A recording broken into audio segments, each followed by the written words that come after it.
नमस्कार, आप देख रहे हैं सीधी बात। मैं हूं राहुल कंवल और आज मेरे खास मेहमान हैं बीजेपी के वरिष्ठ नेता कैलाश विजयवर्गीय। कांग्रेस पार्टी आरोप लगा रही है कि बीजेपी लोकतंत्र की कोशिश कर रही है। 9 महीने में उत्तराखंड में चुनाव है, उससे पहले इस तरीके से राष्ट्रपति शासन लगाने की क्या जरूरत थी? राहुल जी, फैसला आप करेंगे और आपके दर्शक करेंगे कि इसमें भारतीय जनता पार्टी की भूमिका क्या थी। कांग्रेस के विधायकों ने बगावत इसलिए की कि पिछले 1.5 वर्ष से वे हरीश रावत के भ्रष्टाचार से तंग थे। वे अपनी सेंट्रल लीडरशिप को फाइलें लेकर मिलना चाहते थे। हरीश रावत कहते हैं कि बगावत को उकसाया आपने। हमने कहां से उकसाया? हमारा तो संपर्क भी नहीं था। कि साजिश के पीछे बीजेपी का हाथ? बिल्कुल भी नहीं। वो 1.5 साल से राहुल जी से समय मांग रहे थे, इस बात के लिए समय मांग रहे थे कि हरीश रावत जी जो भ्रष्टाचार कर रहे हैं, जो शराब माफिया, जो खनन माफिया, जो वहाँ पर जंगल माफिया काम कर रहा है, उसकी दस्तावेज लेकर वो राहुल जी को देना चाहते थे। पर राहुल जी ने 1.5 साल तक उनको समय नहीं दिया। मजबूरी में उन्होंने कहा कि आप हमारी मदद करेंगे क्या? यह सरकार इस प्रकार का भ्रष्टाचार कर रही है। मैंने कहा आपका क्या इंटरेस्ट है? तो बोले हमारा इंटरेस्ट कुछ भी नहीं, हम उत्तराखंड का विकास चाहते हैं और उसमें आप हमारी मदद करें। हम यहाँ सीधी बात पे बैठे, यहाँ पर सब जनता हकीकत जानती है। हकीकत यह है कि बीजेपी व्याकुल थी कि किसी तरीके से देवभूमि में हम लोगों की सरकार बन जाए। इस वजह से आपने ये पूरी साजिश रची। मेरे ख्याल ये आपका मत हो सकता है, पर उत्तराखंड की जनता भी समझ रही है कि वहाँ पर कौन गिरोह काम कर रहा है, कौन कौन है वहाँ पर हरीश रावत जी के आसपास माफिया, किस तरीके से काम कर रहे हैं। कांग्रेस के लोगों ने विरोध किया, कांग्रेस के लोगों ने ही बगावत की, कांग्रेस के लोगों ने स्टिंग ऑपरेशन किया, कांग्रेस के लोगों ने स्टिंग ऑपरेशन। किसने? सवाल ये है। हमारी तो भूमिका थी। बातचीत कर रहे थे लगातार विजय बहुगुणा बीजेपी के नेता। हमारी तो कोई भूमिका ही नहीं है इसमें। हमारी भूमिका सिर्फ इतनी सी है कि उन्होंने कहा कि सरकार, हम भ्रष्टाचार वाली सरकार को हम गिराना चाहते हैं, क्या आप हमारी मदद करेंगे? तो हमारी जवाबदारी है कि प्रदेश में भ्रष्टाचार समाप्त हो, देश में भ्रष्टाचार समाप्त हो। मोदी जी ने यदि 14 में अगर मैंडेट लिया तो इस बात के लिए लिया कि हम प्रदेश में साफ सुथरी सरकार देंगे, और यही कारण है कि 2 साल के अंदर केंद्र सरकार के ऊपर एक भी आरोप नहीं लगा। और पिछले ही 3 महीने में आपने 2 सरकारें गिरवा दी। पहले आपने अरुणाचल में सरकार गिरवाई और अब आपने मार्च के महीने में उत्तराखंड में सरकार गिरवाई। बहुत अच्छी बात की आपने। कांग्रेस की दोनों जगह सरकार थी। इसका मतलब है कांग्रेस के नेतृत्व के प्रति कांग्रेसियों में विश्वास नहीं है और इसलिए कांग्रेस छोड़कर लोग भाग रहे हैं। तो वास्तव में 2 सरकार नहीं, आगे भी यदि राहुल जी देशद्रोहियों के समर्थन में जेएनयू में जाएंगे तो बताइए कांग्रेस में भौगात नहीं होगी क्या? तो मूल मुद्दा यह है कि केंद्रीय कांग्रेस के नेता संपर्क में है। मैं समझता हूं कि केंद्रीय नेतृत्व जो कांग्रेस का है उसके खिलाफ कांग्रेस में छोटे से लेके बड़े कार्यकर्ताओं में बहुत जबरदस्त गुस्सा है। तो और भी लोग हैं जो कि ये गुस्सा प्रकट करते हुए आपसे टच में? हाँ, बहुत। पूरी कांग्रेस अपने आप ही कहीं न कहीं प्रयास करे कि हम आपके साथ कैसे जुड़े। क्योंकि आप बड़ी बात कह रहे हैं कि आपको लगता है कि अरुणाचल में हुआ, उत्तराखंड में हुआ, किसी और राज्य में भी हो सकता है। बड़ी बात नहीं, मैं वास्तविकता बता रहा हूं आपको। आपकी सीधी बात है और मेरी बड़ी बात नहीं, मेरी वास्तविक बात है। नहीं तो हिमाचल प्रदेश में कांग्रेस की सरकार है, केरल में कांग्रेस की सरकार है, आपको लगता है कि ये वहां पे भी हो सकता है? 100% केरल में भी कांग्रेस में जिस तरीके का वहां पर लोग कांग्रेस छोड़ कर आ रहे हैं, अब आप देखिएगा एक सीरीज चलेगी। नहीं, पर वहाँ पे आप राष्ट्रपति शासन अब लगा नहीं सकते ना, वहाँ पे तो चुनाव होने वाले। इसीलिए कांग्रेस हमारे साथ आ रहे हैं लोग। हिमाचल में भी लोग टच में, हमारे साथ चुनाव लड़ना चाहते हैं लोग। हिमाचल में भी लोग टच में हैं आपसे। मैं कह रहा हूं ना कि सब दूर कांग्रेस में वर्तमान नेतृत्व के प्रति असंतोष का परिणाम है। मैं सीधा सवाल पूछ रहा हूँ, क्या हिमाचल प्रदेश में भी कांग्रेसी हैं जो आपसे टच में है? अभी तो मेरी जानकारी में नहीं है, पर आप कहेंगे तो बाद में जानकारी लेकर वही बता दूंगा। क्योंकि कल होने वाला था, 28 तारीख को होने वाला था विश्वास मत सदन के अंदर। बोमई जजमेंट आपने पढ़ी होगी। एसआर बोमई की जजमेंट ये कहती है कि केवल और केवल भवन के अंदर यह तय हो सकता है कि किसी पार्टी को, किसी सरकार को बहुमत प्राप्त है या नहीं। ये फैसला कोई भी शख्स, गवर्नर भी, राष्ट्रपति भी, फ्लोर के बाहर नहीं कर सकता। तो क्यों आपने ये फैसला किया फ्लोर के बाहर? फ्लोर के अंदर, यदि मैं आपको शुरुआत से बताता हूं कि जिस दिन मनी बिल आया उस दिन महामहिम राज्यपाल के पास हमारे नेता प्रतिपक्ष अजय जी गए और उन्होंने कहा कि आज मनी बिल में हम डिवीजन चाहते हैं, हमें शंका है कि अध्यक्ष महोदय डिवीजन नहीं देंगे, आप कृपया उन्हें निर्देशित करें। राज्यपाल ने अध्यक्ष महोदय को चिट्ठी लिखी। उसके बाद 28 विधायकों के हस्ताक्षर के साथ विधानसभा अध्यक्ष से कहा कि आज मनी बिल आ रहा है, हम डिवीजन चाहते हैं। उन्होंने डिवीजन नहीं दिया और कह दिया बिना प्रस्तुत किए बजट पास खड़े होकर चले गए। वहाँ 36 विधायक ऐसे कैसे विधानसभा के अंदर चिल्लाते रहे कि आप फ्लोर पर नहीं, पर 28 तारीख को तो हुआ ना कि फ्लोर पे हो फैसला। नहीं, 28 तारीख को आर या पार का फैसला हो, ये गवर्नर ने कहा। क्यों नहीं आप इंतजार कर सकते? ये भी अच्छी बात कही आपने, क्योंकि हरीश रावत जी स्टिंग ऑपरेशन में सरेआम खरीद फरोख्त करते हुए पकड़ा गए। स्टिंग किसने करवाया? आप ही ने तो करवाया। हमारी कोई भूमिका ही नहीं। कांग्रेस के हरीश सिंह रावत वो हैं जो विजय बहुगुणा के खिलाफ इनके साथ थे। जब विजय बहुगुणा मुख्यमंत्री बने तो हरीश रावत जी के दाएं हाथ थे हरीश सिंह रावत। हमारे कभी भी नहीं रहे वो हमेशा कांग्रेस में रहे। आज भी कांग्रेस के साथ हैं। अभी भी उन्होंने कहा कि मेरे दल नहीं छोड़ा। करने वाले हैं। अब ये उनका विचार है और ये हमारा हाईकमान, हमारा बहुगुणा भी, हरक सिंह रावत भी, बाकी जो विधायक है वो ज्वाइन करें। देखिए ये हमारे अध्यक्ष महोदय तय करेंगे। ये अभी मैं पार्टी के इंचार्ज आप हैं उत्तराखंड के? मैं इंचार्ज नहीं हूँ अभी, तो मुझे टाइम बिंग इस काम को संभालने के लिए भेजा था। तोड़ का काम, जब तिकलम का काम, उसके लिए आपको भेज दिया था? नहीं, इसलिए नहीं, मुझे इसलिए भेजा गया कि हरीश सिंह वहाँ के जो हरीश रावत वहाँ के जो मुख्यमंत्री वो बिल्कुल माफिया से घिरे हुए, अपने विधायक सुरक्षित रहे इस बात की चिंता करना। मैं अपने विधायकों को उठा के ले आया। ऐसा नहीं कि उनका अपहरण। 2017 में उत्तराखंड में चुनाव होने थे, आप क्यों नहीं वेट कर सकते चुनाव? अभी आप चाहते हैं कि बीजेपी की एक सरकार बने, क्यों नहीं आप वेट कर सकते जनवरी 2017? तो करेंगे ना चुनाव, हम कहाँ मना कर रहे हैं, हम चुनाव में ही जाएंगे। हम तो चाहेंगे राज्यपाल महोदय, यदि हमारी सरकार बनाने की कतई इच्छा नहीं है, हम ये नहीं चाहते हैं कि सरकार बने, पर हम तो सुन रहे हैं कि बीजेपी की सरकार बनेगी वहां पे इन बागी विधायकों के साथ। देखिए अभी हमारा कोई निर्णय नहीं है, पर यदि गवर्नर कहेंगे हमें मौका देंगे तो हम उस पर विचार कर सकते हैं। आप लोगों ने गवर्नर पे प्रेशर डाला कि वो बाकी जो 9 बागी विधायक हैं उनको डिस्क्वालीफाई ना होने दें, कि 18 मार्च में जो संख्या थी वही बरकरार रहे। गवर्नर ने इससे इनकार कर दिया, ऐसी चिट्ठी लिखी नहीं आपके लिए। पहली बात तो ये कि गवर्नर पर हम क्यों दबाव डालेंगे? ये लीगली रिपोर्ट में देखा ना, ये लीगली है। ये लीगली है कि जिस दिन महामहिम राज्यपाल ने कहा कि आप विश्वास का मत प्राप्त करें, उसी वक्त हमने महामहिम राज्यपाल से कहा कि विधानसभा अध्यक्ष के खिलाफ अविश्वास का प्रस्ताव हमारे साथियों ने दिया है। विधानसभा के नियमावली के अंदर ये है कि विधानसभा अध्यक्ष तब तक कोई ऐसा निर्णय नहीं लेगा जब तक कि अपने खिलाफ लगे हुए अविश्वास मत पर विश्वास का किया जाता है कि अरुणाचल के बाद उत्तराखंड 2 कांग्रेसी सरकारों को बीजेपी ने बर्खास्त किया।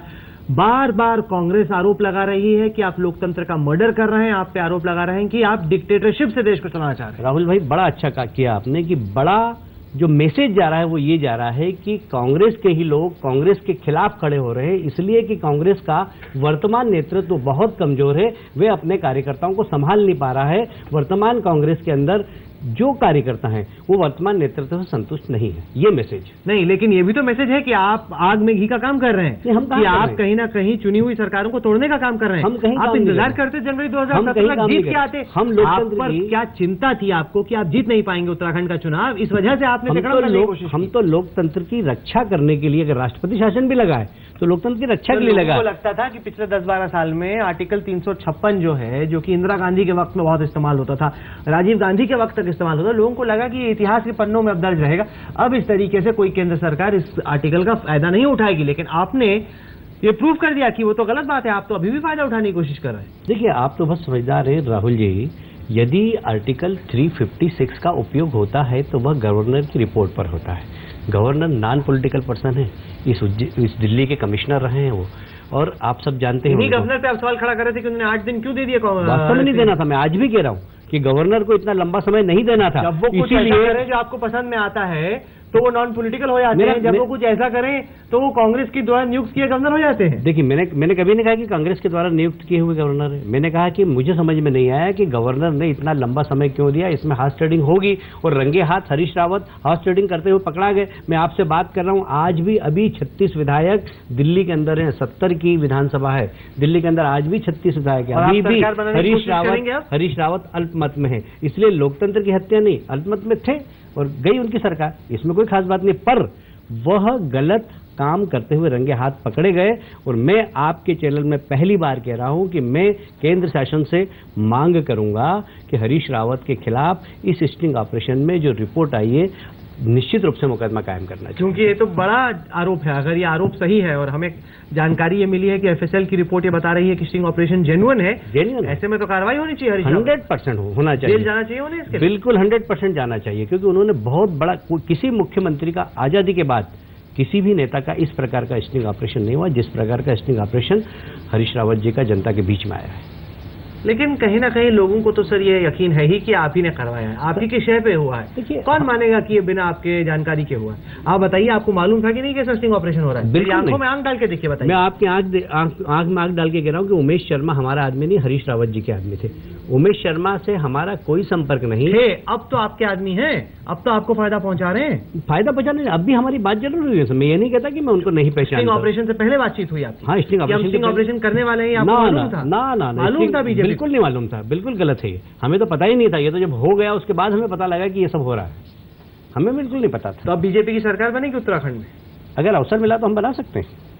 तो वेट ही कर लेते चुनाव की, जनवरी 2017 में बना लेते हैं। तो हमें कहाँ जल्दबाजी? आप ही को जल्दबाजी है? बिल्कुल जल्दबाजी नहीं। यदि गवर्नर हमें अनुमति देंगे कि आप बहुमत सिद्ध करिए तो हम कोशिश करेंगे। तो बीजेपी का होगा मुख्यमंत्री, जो बागी विधायक, क्योंकि अरुणाचल का मॉडल यह है कि बागी विधायकों के दल का जो नेता था उसको आपने मुख्यमंत्री बनाया। यही मॉडल उत्तराखंड में भी फॉलो होगा? नहीं, उत्तराखंड में तो बीजेपी का ही मुख्यमंत्री बनेगा, क्योंकि पिछली बार जब कांग्रेस के लोग हमारे पास आए तो बिना शर्त आए, कोई उन्होंने शर्त नहीं रखी कि आप सरकार बनाओगे तो हमें मंत्री बनाओगे, मुख्यमंत्री बनाओगे। वो परेशान थे हरीश रावत जी से। हरीश रावत जी मुख्यमंत्री नहीं रहे, इस बात की उन्हें चिंता थी। उनका मिशन पूरा हो गया। इसलिए हमारा कोई कमिटमेंट नहीं किसी भी कांग्रेस के विधायक से कि आप हम सरकार बनाएंगे तो आपको मंत्री बनाएंगे या नहीं बनाएंगे। हो सकता है वो बाहर से समर्थन करें। एक छोटा सा ब्रेक लेते हैं। आप पश्चिम बंगाल में भी चुनाव के इंचार्ज हैं, वहां पर बीजेपी पहले बड़ी बड़ी बातें कर रही थी। अब जैसे बिहार में हार हुई, उसके बाद से बीजेपी के स्वर चुनाव से पहले ही थोड़े ठंडे हो। आपने बयान दिया, आपने कहा कि जो भी भारत माता की जय नहीं कहना चाहता उसे हिंदुस्तान छोड़ देना चाहिए। क्या आप अभी भी उस बयान पे कायम हैं? देखिए, भावनात्मक रूप से मैं अभी भी इस बात में कायम हूँ, क्योंकि भारत माता की जय बोल बोल के इस देश में आज़ादी के पहले बहुत सारे क्रांतिकारियों ने अपने प्राणों की आहुति दी है इस देश को आज़ाद कराने के लिए। जब भारत माता की जय नहीं बोलने की कोई बात करता है तो मुझे लगता है कि क्रांतिकारियों का अपमान कर रहा है जिन्होंने इस देश को आज़ादी दिलाई है। तो मैं भावनात्मक रूप से, आज ही लेख आया है राजमोहन गांधी का, जिसमें उन्होंने महात्मा गांधी का एक पुराना बयान निकाल के रखा है, जिसमें उन्होंने कहा कि किसी को भी जय हिंद कहना, जबरदस्ती कह के ये कहलवाना, ये गलत है। जो कहना चाहता है वो कहे, जो नहीं कहना चाहता वो न कहे। प्रधानमंत्री बार बार बात करते हैं महात्मा गांधी की, लेकिन जो उन्होंने कहा उस पर बीजेपी अमल नहीं करती। मेरा ख्याल है कि महात्मा गांधी जो कहते हैं वो करने का काम सबसे ज्यादा अगर किसी ने किया तो देश के प्रधानमंत्री नरेंद्र मोदी जी ने। मैं नहीं समझता। गांधी ने कहा कि जबरदस्ती ना कीजिए, आप कह रहे हैं पाकिस्तान भेज दीजिए। मैंने नहीं कहा कि जबरदस्ती, आपने कहा कि छोड़ दीजिए देश। जिसको इस देश से प्रेम नहीं उसको छोड़ देना चाहिए। मैंने कहा मना किया, मैं आज भी कह रहा हूं। क्योंकि देश से प्रेम होना और भारत माता की जय कहना दोनों अलग है। लोग हो सकता है कि देशभक्ति में आस हो, उनमें विश्वास हो, लेकिन वो नहीं कहना चाहते भारत माता की जय। जबरदस्ती क्यों करते हैं? मैं जबरदस्ती की बात नहीं करता हूँ। मैं तो सिर्फ इतना कहना चाहता हूँ कि भारत माता की जय बोलने से उनका क्या जाता है। नहीं बोलना चाहते, बताइए क्यों नहीं बोलना? अरे उनकी मर्जी। आप कौन होते हैं तय करने वाले कि आप कौन सा देशभक्ति का सर्टिफिकेट देने घूमने वाले? हम प्रमाण पत्र नहीं दे रहे। आप ही तो दे रहे हैं सर्टिफिकेट। हम प्रमाण पत्र नहीं दे रहे हैं, हम प्रमाण पत्र नहीं दे रहे हैं। पर इसके पीछे एक भावनात्मक संबंध है, क्योंकि इस देश को आजादी मिली है इस नारे के कारण। वंदे मातरम, भारत माता की जय, ये बोलते बोलते बहुत सारे लोगों ने अपने प्राणों की आहुति दी। जब आप और हम खुलकर बात कर रहे हैं, नहीं तो इस प्रकार बोलने की स्वतंत्रता भी नहीं थी। जब कोई इस प्रकार बोलता है तो ऐसा लगता है कि उन क्रांतिकारियों का अपमान हो रहा है। नहीं, क्योंकि हाल ही में हमने देखा, फर्ज कीजिए एक डेंटिस्ट की मौत हुई, एक मॉब उस पर चढ़ गया, डेंटिस्ट की मौत हुई। हमने देखा कि तमाम बीजेपी से जुड़े हुए लोगों ने ट्वीट किया, सोशल मीडिया पे डाला कि एक सांप्रदायिक हिंसा है, ये एक कम्युनल वायलेंस का इंसिडेंट है। लेकिन अब दिल्ली पुलिस की रिपोर्ट आई है जिसमें उन्होंने कहा है कि नहीं, इसका कम्युनल वायलेंस से कोई लेना देना नहीं। 5 हिंदू थे, 4 मुसलमान लड़के थे और वो एक स्ट्रीट फाइट थी कि लड़ाई हो गई इनके बीच में, इस वजह से बड़ी दुखद यह हत्या हुई। क्या आप ये कहेंगे कि जिस बीजेपी के नेता ने, जिस बीजेपी के कार्यकर्ता ने सोशल मीडिया पे झूठ बोला, ये कहा कि एक सांप्रदायिक हिंसा का वाकया है, उसके खिलाफ भी कार्रवाई होनी चाहिए? कैलाश, मैं आप पे आरोप लगा रहा हूँ कि आपने कैसे कह दिया कि बीजेपी के कार्यकर्ताओं ने सोशल मीडिया पे चलाया? मैं ट्वीट लेके आया हूँ। नहीं, आप लेके आए होंगे। मैं लाऊं आपको बात करता था। नुपुर शर्मा बीजेपी के हैं, वो ट्वीट कर रही हैं, कह रही हैं कि dentist murder in Delhi has communal undertones, media has प्रीजज्ड perpetrators. वो कह रहे main stream media passing of as a road rage, not covering Malda to far in Delhi like Hyderabad was on the way to Gurgaon. साफ साफ बीजेपी के नेता कह रहे हैं कि कम्युनल अंडरटोन्स। मैं नहीं जानता कौन नुपुर बोस, और इस प्रकार की छोटी छोटी बातों से आप बीजेपी को मत जोड़िए, माफ करना। बीजेपी के अधिकृत बयान में, बीजेपी के अधिकृत प्रेस नोट में, बीजेपी के अधिकृत नेता ने इस प्रकार के बयान की अगर पुष्टि की हो, जिसने दी उसके खिलाफ कार्रवाई हो। कार्रवाई नहीं, हम पूछताछ तो करेंगे कि इस प्रकार की बातें नहीं करें जिससे समाज के अंदर सामाजिक समरसता का ताना बाना टूटे। ये भी तो कार्रवाई बनती है इस पे। नहीं करेंगे, उनको आप उनसे अभी कह पूछताछ रहे- तो करेंगे उन लोगों से। तो पुलिस को करनी चाहिए, आप क्यों करेंगे? हम भी पूछेंगे कि भाई इस प्रकार की बिना जानकारी के सोशल मीडिया का उपयोग करना उचित नहीं है। अच्छा ये बताएं कि पश्चिम बंगाल में पिछली दफा आपसे बातचीत हो रही थी, कह रहे थे अरे भगवा रंग एकदम वहां पे लहराएगा। चुनाव से पहले तो आपके स्वर एकदम दब गए, अब तो आप भी मान रहे हैं कि ममता बनर्जी जीत रही है वहां पे। नहीं, हमने कहा किसने बोला आपको ममता बनर्जी जीत रही? बीजेपी में सबसे ज्यादा परेशान है वहां पर तो ममता जी परेशान है, और सबसे ज्यादा ममता जी अगर परेशान है तो भारतीय जनता पार्टी से परेशान है। इसलिए कि वहां पर जिस तरीके से भारतीय जनता पार्टी का अंडर करंट चल रहा है वो बहुत जबरदस्त है, और आने वाले चुनाव में आपको पता लग जाएगा। राहुल जी आप अभी भी नहीं मान रहे, आपके हिसाब से सरकार बनेगी आपकी वहां पे? आप लड़ रहे हैं कि किसी ना किसी तरीके से जो लोकसभा में आपका वोट शेयर था वो बरकरार है? देखिए, अगर उतना ही बरकरार रह गया जैसा कि आप बोल रहे हैं, मैं नहीं बोल रहा हूँ, मैं तो नहीं बोल रहा, मैं कह रहा हूं कि आपकी कोशिश है। नहीं, ये आप बोल रहे हैं, उतना ही बरकरार रह गया तो सरकार उसी की बनेगी जिसको हम समर्थन करेंगे, पर हम सरकार बनाने के लिए चुनाव लड़ रहे हैं। अच्छा, मान रहे हैं कि मतलब जितना आपके बस की है नहीं? नहीं, ये किस काम मान रहा हूँ? आप मान रहे हैं, आप कह रहे हैं कि 16% आपका वोट आएगा। जबरदस्ती आप मनवाए तो बात दूसरी है। मैंने ये नहीं कहा कि 16% वोट आएगा, मैंने तो ये कहा कि आपके अनुसार अगर ऐसा होता है तो भी हम वहाँ ताकतवर है कि हमारे बिना वहाँ सरकार नहीं बन सकती, पर हम सरकार बनाने के लिए चुनाव लड़ रहे हैं। अच्छा, असम में आपके हिसाब से आपकी सरकार बन सकती है? बनेगी ही, बन क्या सकती है? क्योंकि वहां पर भी लग रहा है कि काफी मुश्किल होगा, क्योंकि कांग्रेस का गढ़ रहा है, 3 दफा लगातार वहां पे तरुण गोगोई जीते।